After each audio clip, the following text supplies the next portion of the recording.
Good morning and welcome to healthierlife.tv. My name's Paul Bursey and I'm from the UK. With me is... Good morning, everybody. Warren Conley here, coming to you from Hungary. Great. Hungary. Good morning, everyone. Anyway, 7 ways to rejuvenate healthy change in your life. And we don't know how this is going to go today. So let's move on. Anyway, look, the day-to-day choices you make influence whether you maintain vitality as you age. Mm-hmm. Or you can develop life-shortening illnesses and disabling conditions. All right. So, heart disease, diabetes, high blood pressure, strokes, and etc. So, what about choices? Do you think people make good choices? In general, no. Okay. I do most of the time. But I do believe that people want to make the right choices. Why do you think they don't then? I think part and parcel of that is knowledge, desperation, in terms of they feel desperate in what they're wanting to achieve, so they get flustered and confused about what it is that they need to do. There's a lot of information out there that is conflicting, so I think it's just life pressures as well. People want to make the right choices, but they just never get around to it. Yeah. Well, look, as an individual, you may understand exactly what you need to do to enjoy a healthier, happier life. Mm-hmm. Maybe it's you need to carve out some time for a little bit of exercise. Okay. And I'm going to have to start doing that again now. Or it could be just to find a way to reduce stress. Again, it's very, very important. But there's just one challenge, and that is you haven't done it yet. Why haven't you done it? It does surprise me, I've got to say. And I know we're all individuals and that, but often the biggest hurdle or problem or challenge is inactivity. Mm-hmm. Sometimes it's lethargy. Sometimes it's just plain old inertia. You just can't get going. Stagnation's another thing as well. So I've seen lots of people where they get, so the Americans call it in a funk. Yeah. They get in a funk. Yeah. It's just a little coughing or things that they just as the British say, you've lost your mojo. Yeah, that's right. Look, we know it's not easy to change ingrained habits and behaviours, but you got to start somewhere, okay? And but let's think of walking instead of driving. Let's think of eating a bit of fruit instead of the cake. Mm-hmm. Now, I've got to say, I do all 4 of those. Or even bread. Yeah, whatever. It's I don't know. Look, we want you to gradually change, if you want to, of course. And at least that will improve your odds of success at whatever it is you want to do. Now, obviously, this is healthierlife.tv, so most of it's going to be about health, but you can relate this to anything at all, So we're going to talk through a few strategies here. I don't know about specifics, but we'll see how we go and see if it makes sense to you. So, okay. So 7 steps, basically, to getting it moving, as it were. So what would you think the first one is, Warren? Moving. That's moving. It. Select a goal. Taking action. Yeah. Selecting a goal. Now, and obviously you've got to choose a goal that best fits you. Now, it may not be the first goal that you should choose, but look, you want to succeed if you set a few priorities and something that compels you to do something. Mm-hmm. So, okay, let's keep it simple. What can we come up with? Now, I've been sedentary or very immovable for a month. Okay, and because I've not been exactly well. So, what would you suggest to me to do? Just get out and get some fresh air and go for a walk. Just get out there and get into nature as best that you can. That's for me. It's the simplest and easiest way for somebody to get started. Okay. If you have a dog, take your dog for a walk at least once a day. Yeah, Or have the dog take you for a walk. or have the dog take you for a walk. Yeah, like I see many people. You see these people that buy big dogs and then they can't control them. That's funny. Okay. So let's just give a few examples. So select a goal. We'll say I'm going to go and walk a mile with the dog. Okay. Do you think it's a good start? Yeah, I mean, you don't have to say a mile, because sometimes a mile would somebody would think, oh, I'm going to go walk a mile. You crazy?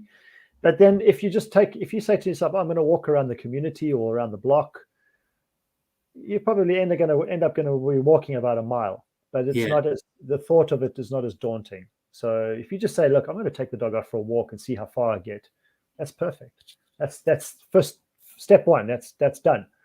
So physically, just literally getting out the door and having a walk. Yes, yeah, and that's building momentum. Yeah, that's the easiest way to build momentum. But it's because it's the same like with most of many of us. We have big goals, and then we become overwhelmed by the idea of trying to achieve that goal. So we pull back on ourselves, and we create small little goals that we know we can get to. Yeah. You know? But in this case, that's what you want. I believe that's what you want to do. You want to just small little wins. Yes, small little wins. So if I was to ask myself a big question about fitness, would the question be something like, why am I doing this? That's a good question to ask yourself. It's a very empowering question, right? And it's without sounding overused or cheesy or anything like that. You want to know what your why is. It's simple. It doesn't have to be thought of as a catchphrase, or I'm trying to think of a way to term it, but it is what it is. You want to have a why. Yeah. Without a why, anything in life is never going to be sustainable. And that's pick your choice for change, which really is, and also select a choice where it's a sure bet. In other words, it's only going to be a short walk, so it's going to benefit you, whether it be from the vitamin D you get from the sun, or just literally the capacity for your breathing. Even if it's just to get off your ass and instead of watching the news at 6 o'clock, that's your why. Yeah, absolutely. And it's got it's got to be a why that means something to you personally, to the individual. So, okay, not to your wife or your husband or the kids, but to you. Yeah. So if that change fits into your life, great, and then you can focus on the next change, albeit a little increment, a little bit of an increase, And so, what about? I know we talk about commitment, and commitment can sound like quite a big word, actually. But it's literally just selecting something to do, and then keep being consistent, committing yourself to a little bit, and say, look, I'm going to walk every day. And you don't have to go berserk, because I'm sure that if you start, you'll enjoy it. So, but could you say I'm making a commitment to my health by planning to take a mindful walk? Maybe 2 days a week or 5 days a week or whatever it is you want. Yeah, it all starts off in the head, right? So it's going to start off in the head. The thought. I have the thought. I want to take a walk 3 days a week, or take the dog for a good walk, or myself just go for a walk 3 days a week. That's the thought. Then once you've made the decision to do that, you've created the commitment. You say, okay, I'm going to do this now, and you plan it. Don't just leave it whimsically. Just plan it. Monday, Wednesday, Friday, I'm going to go for a walk at 6 o'clock at night, in the evening, whatever. And you do that, then you've made a commitment to yourself. Then it's up to you as to how much do you value your own word. And if you write it down and you make a commitment that way, and it could be in your diary, it could be anywhere. It doesn't have to be like, you write a blog post or something like that and announce it to the world. But if you just write it down and you sign your name to that, how good is your word? Pure and simple. How good is your word? And if your word means something to you, then you're going to do it, right? So that's the commitment. Then the action is going to be secondary to that. The action is going to be, Yeah, it's part and parcel of that commitment. Once you've taken action a couple of times, now you're creating a result. Yeah, absolutely. Yeah, I mean, look, the bottom line is that we all want to sleep better. We all want to feel better. We want better moods, and we can get into it very easily and just increase it as and when we want. And I think that's important, because a lot of people get the word exercise becomes this big mental monster, doesn't it? That suddenly takes over, and you think, oh my God, I've got to do this and got to do that. You haven't got to do anything. Do something that you enjoy. It doesn't have to be walking even. There's loads of things you can do. I mean, it's just, we're just using that as an easy explanation. And you haven't got to do anything either. You don't have to change your health. No, you don't have to. No. Advisable, maybe, but... Yeah, so if you're thinking like, I've got to do this, well, then you're setting yourself up for defeat already. Yeah, because you don't have to got to nothing. The only thing you've got to do is to breathe in order to stay alive. Because beyond that, and that comes automatically, you don't even have to think about the breathing, unless of course it's taken away from you. Yeah. See, this is the caveat, isn't it? We wait until something gets taken away from us, like our health, before we decide to make it to take action on it. So rather than wait for your health to be taken away from you, take action on it. But you don't got to do nothing. Well, yeah, I mean, yeah, I agree with that. And, you've got to scout out some easy obstacles to take on, so they don't become just another pain in your life. I mean, and it's a classic example. When I was thinking about doing meditating, I was concerned, because when I was introduced to it, it was a 45-minute thing. And I thought, well, I don't know if I've got 45 minutes. So I started looking on YouTube, and I actually found some really good guided meditation that took 3 minutes. Yeah, okay. And I got used to that, and I thought, do you know what? I like that. I'm going to do a bit more. So I got up to about 20 minutes, and but I still go back to 3 minutes, depending on what I'm doing that particular day. And same with gratitude as well. I've got another one there that I've got for 3 minutes, and the two of them together make 6 minutes, and that's fine. It sets me up for the day. Doesn't take a lot of time. Doesn't encroach on anything. Doesn't stop me doing anything else. And I feel so much better for it. Sure you do, yeah. But because the other thing you do is brainstorm. You can talk to other people and see what they do. Yeah. And see if there's something there that you like that they're doing. Yeah. And if you can't talk to people directly, use social media. Go to social media, ask people questions on there. Yeah. Yeah, absolutely. So, okay. So let's assume that I set my goal to walk, let's say a mile. I said a mile, so I'll keep it there. Let's say walk a mile for 14 days on the trot. Should I plan a simple reward once I complete those 14 days? No, why not? What would you suggest? A whole cake. Oh, that's easy. A day of rest. Eating cake is no problem for me. Again, look, whatever's preferential or whatever's relevant to you, but do reward yourself. That's a very powerful point, that because we are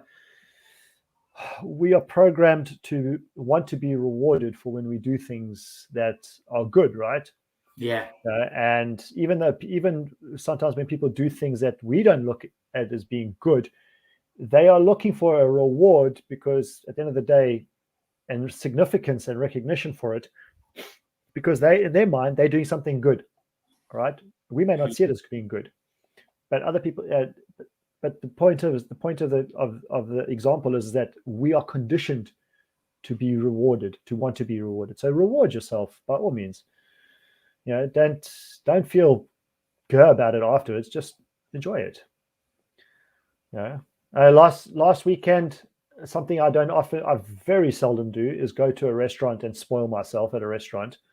If I go to a restaurant, I'm normally I manage my expectations at a restaurant. But last weekend, I went to go meet with a friend and my daughter, his daughter, and we went to a restaurant. We had a couple of beers. I had pork ribs. which is not, again, it's not something I will do very often, but I did it because I wanted to reward myself for something that I had achieved, so personally. So whatever, it's important to do that. It really is. It boosts your self-esteem as well. You feel good about yourself. I'm rewarding myself for something that I've done. So do that, yeah. So, okay, going back to my little walk. So let's say I set myself a goal of a 10-minute walk, let's say. Rather than a 10-minute walk sounds a little bit easier on the mind rather than a mile. Yeah. Okay. Now, believe me, I can walk 25 miles, but that's not the point. We haven't got time to do that every day. So we've got to do something a little bit more realistic. Mm-hmm. So how can you prepare for it? Maybe make sure you got a nice pair of comfortable shoes. Maybe so that it's not going to be a problem for you. Yeah. And this is, again, some people will just. I mean, I've had this with clients. They start working out with me and training with me, and we're doing it. And then I look at their shoes and I think, when was the last time you bought yourself some shoes that are appropriate for what you're doing? Yeah. And this is true. So I always believe that, and I think I don't know if it's because having grown up in South Africa, the terrain is quite hard on your feet if you're not wearing the right shoes. But this is something that I've always valued, is that you want to have quality shoes and appropriate shoes for whatever you're doing. Yeah. So if you're going if you know you're going to be going for walks on a regular basis, get some good shoes for yourself that are going to be comfortable. Because otherwise your back starts hurting, your hips start hurting, your knees start hurting, and then it becomes unbearable, and then you don't want to do it anymore. Yeah, I can attest to that because, as you know, I'm a referee. I do 6-a-side on Monday and Wednesday evenings, and on Monday evening, it's an artificial pitch, but it's quite smooth, and because it was cold, there was a bit of frost on it, and people kept slipping over. So I had to keep reminding everyone that it's always best to wear studs, like molded studs. And but they still turn up in plimsolls and these flat trainers, and they're going to do themselves some serious damage. Yeah. Because you're flying all over the pitch at quite reasonable fast speeds and that. And so again, you've got to think about these things. And when you're talking about walking, you got to think about what days you're going to walk and what times you're going to walk, because you've got other things going on in your life. So we want it all to be smooth and as much as possible. Yeah, as much as possible. And there's going to be blocks, challenges and roadblocks here and there. That's going to happen, right? Yeah. If you don't plan for it, it's never going to happen in the first place. It may happen once or twice, but if you don't actually plan for it, put it in somewhere that that you're going to do this at least on a frequent basis at this time on these days. Yeah. It doesn't have to become hell or high water, right? No, but you can always shift your itinerary around here and there a little bit from time to time if you need to, but you've got to make a plan for it, pure and simple. Absolutely. And the other things you want to think about is have a little plan B. Just think, if it's absolutely teeming down with rain, you're not going to want to go out for a walk. So have an alternative already, maybe a little bit of stair climbing. I don't know. You live in a building, yeah. It could be a million things that you can do. But just think about it. And if you have a problem actually committing yourself first thing in the morning, if that's when you're going to do it, then get all your running gear out the night before and stick it by the bed. So all you do is get up and put it straight on. It's like, because if it's still stuck in your bag, it's very easy just to pull the covers over yourself and just go back to sleep. It's like, so start small, enjoy, and then you can up your game if you really want to. I know a lot of people will. So I've got to get back into some serious training because I haven't trained for ages. But I've got a game when I finish on this. I've got a referee a game. And then I've got another one tonight. So, look, we're talking about walking and that. And yeah, walking is one of the simplest, easiest things to start getting yourself moving. But sometimes people need more of a different environment in order to get themselves going, in order to feel motivated to go and start exercising or moving. And sometimes it's necessary for people to join gyms or a health club of some kind. Yeah.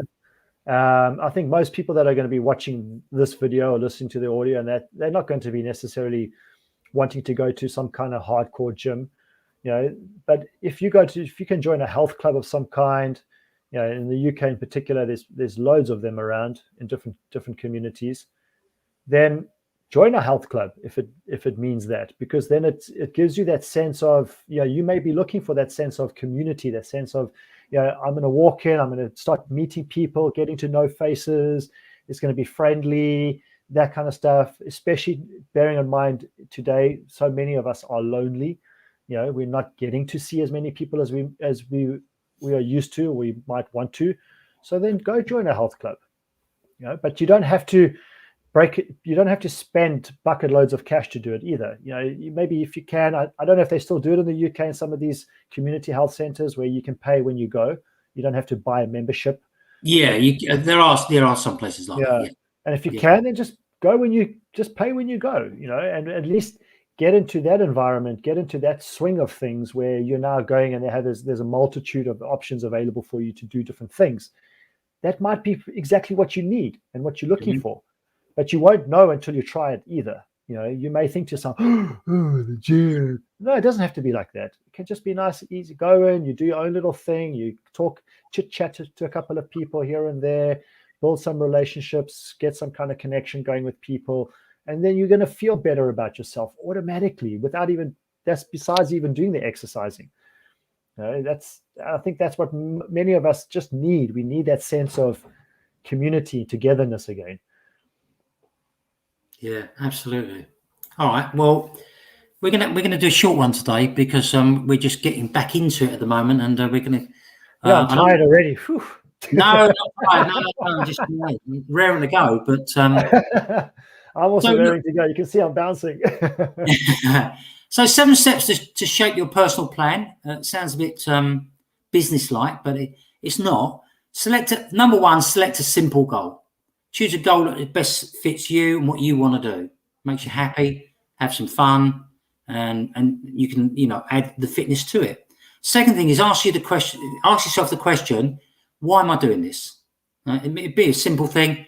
I just want to get fitter, feel a bit better, maybe lose a couple of pounds or whatever. Third thing, pick your choice for change. It has to be your choice. Do you want to eat healthier? Stick to an exercise diet more effectively, ease stress, whatever it is, make it your choice, not someone else's.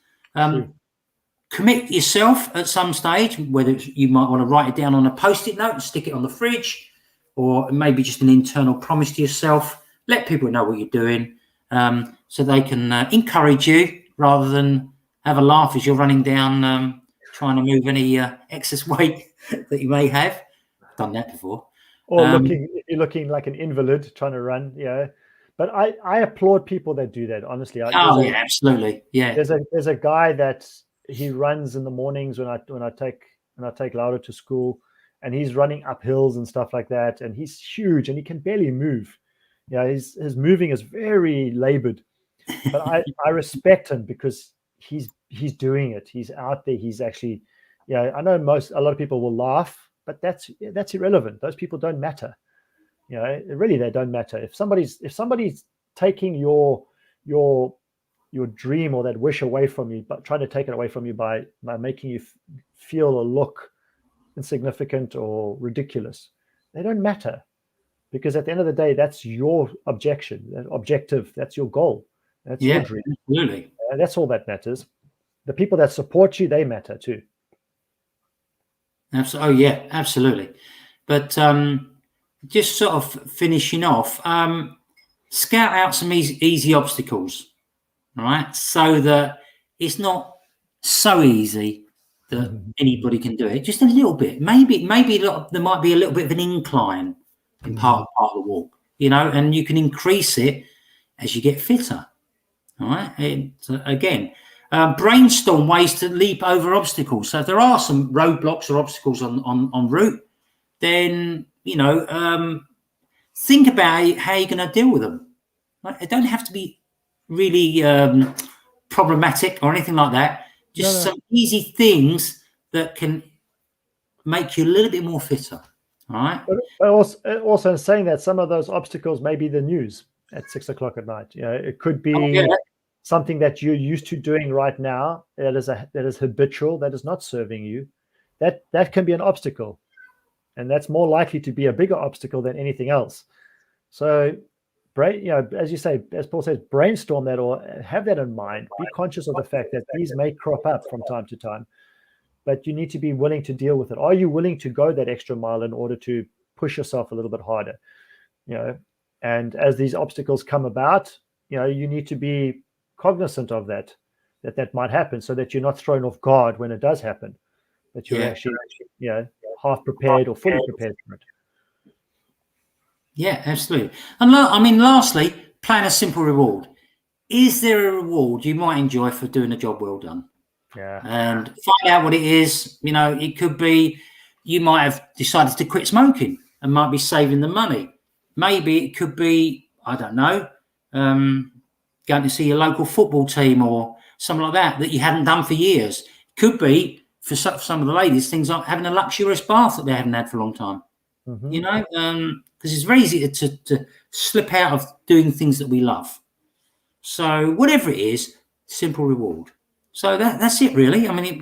We want to ease into this new year. We don't want to, we're not into marathon running at the moment. So short sprints. Short sprints about my limit at the moment. But so with that, enjoy. Just do something that works for you, that you enjoy and it's fun and makes you happy. So that's my last word. So keep it simple. Keep it simple. Enjoy. And with that, we're gonna ramp it up next week. not the exercise, but we're ramping up about obviously other things that we're going to talk about. So have a great week, everyone, and I hope you've enjoyed it. If you found it useful, pass it on to someone else, because it could ease them into the new year. Which is always good. I never do New Year's resolutions. I either do something before the New Year starts or halfway through January.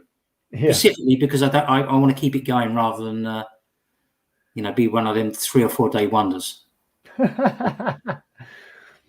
And also, in just to add to what Paul was saying, sharing this video with somebody, or this message with somebody. If you're thinking of somebody or a group of people that you would like to start doing something with, whether maybe you want to go for a walk with a group of people, maybe you want to go for a forest trail walking with a group of people on a regular basis, share this with them so they can see the message from somebody else's perspective, not your perspective. Absolutely. And that might encourage and motivate them to get going and do something with you, whatever it is, even if it's cycling. It's better than nothing. All right. Well, great. I think we're done. Anything else you want to say at all, Warren? Nothing. It's all done. Okay. Have fun, everyone. I'm going to scamper off now and referee a football game. So we'll see everyone next week, Wednesday, 11 a.m. UK time and 12 midday Hungarian time, or CET as it's called. Yeah, Central European. Yeah.